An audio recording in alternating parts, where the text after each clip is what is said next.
ഇടുക്കി ജില്ലയിൽ ക്വാറികളുടെ പ്രവർത്തനത്തിന് അനുമതി നൽകാനാവാത്തത് കോടതി വിധികളുടെയും നിയമങ്ങളുടെയും തടസ്സം മൂലമാണെന്ന് നിയമവകുപ്പ് മന്ത്രി പി രാജീവ് നിയമസഭയിൽ അറിയിച്ചു. സർക്കാർ ലീസിന് നൽകുന്ന ഭൂമിയിൽ നിന്നും ക്വാറികൾ പ്രവർത്തിപ്പിക്കുന്നതിന് പീരുമേട് നിന്നും 6 അപേക്ഷകളും ഉടുമ്പൻചോലയിൽ നിന്നും 3 അപേക്ഷകളും ഇടുക്കി താലൂക്കിൽ നിന്ന് 1 അപേക്ഷയും ലഭിച്ചിട്ടുണ്ട്. ഇതിൽ തുടർ നടപടികൾ സ്വീകരിക്കുമെന്നും കിണർ, കുളം എന്നിവ കുഴിക്കുന്നതിനായി ലഭിച്ചിട്ടുള്ള അപേക്ഷകളിലും നടപടികൾ വേഗത്തിലാക്കുമെന്നും അദ്ദേഹം കൂട്ടിച്ചേർത്തു. അർബൻ റിപ്പോർട്ട് പ്രകാരം 41% വനഭൂമിയിലാണുള്ളത്. അതോടൊപ്പം തന്നെ ഉരുൾപൊട്ടൽ സാധ്യതാ മേഖല, വന്യജീവി സങ്കേതങ്ങളുടെ ബഫർ സോൺ, പിന്നെ ഭൂപതിവ് ചട്ടങ്ങൾ, മറ്റു കാര്യങ്ങൾക്ക് ഉപയോഗിക്കാൻ പാടില്ല എന്ന കോടതി വിധികൾ, ഇതിൻ്റെ എല്ലാം ഭാഗമായിക്കൊണ്ട് ബഹുമാന്യ അംഗം പറഞ്ഞത് ശരിയാണ്. പുതിയ അനുമതി നൽകാൻ കഴിയാത്ത സാഹചര്യം കോടതി വിധികളുടെയും നിയമങ്ങളുടെയും ഭാഗമായി വന്നിട്ടുണ്ട്.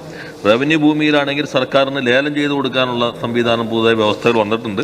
അത് കളക്ടർമാരുടെ NOCക്ക് അനുസരിച്ച് റവന്യൂ വകുപ്പ് അതിനാവശ്യമായ നടപടികൾ സ്വീകരിക്കുമെന്നാണ് അറിയിച്ചിട്ടുള്ളത്. അതോടൊപ്പം തന്നെ 47 വില്ലേജുകളാണ് പാരിസ്ഥിതിക ലോല പ്രദേശത്ത് വന്നിട്ടുള്ളത്. അവിടെയും നമുക്ക് നൽകാൻ കഴിയാത്ത സാഹചര്യമുണ്ട്. നിലവിൽ 11 കോറിംഗ് ലീസും 1 കോറിംഗ് പെർമിറ്റും പീരുമേട് താലൂക്കിൽ 1 കോറിംഗ് ലീസ് ഇങ്ങനെയാണ് അനുവദിച്ചിട്ടുള്ളത്. പീരുമേട് താലൂക്കിൽ കാലാവധിയിൽ 2 കോറിംഗ് ലീസുകൾ നിലവിൽ പ്രവർത്തിക്കുന്നില്ല.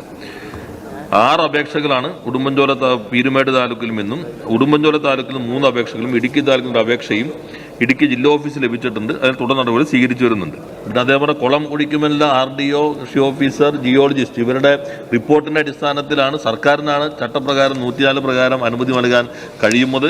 അതിലിപ്പോൾ 51 അപേക്ഷ ലഭിച്ചിട്ടുണ്ട്. ജില്ലാതലത്തിൽ 3 എണ്ണത്തിന് അനുമതി നൽകി കഴിഞ്ഞിട്ടുണ്ട്.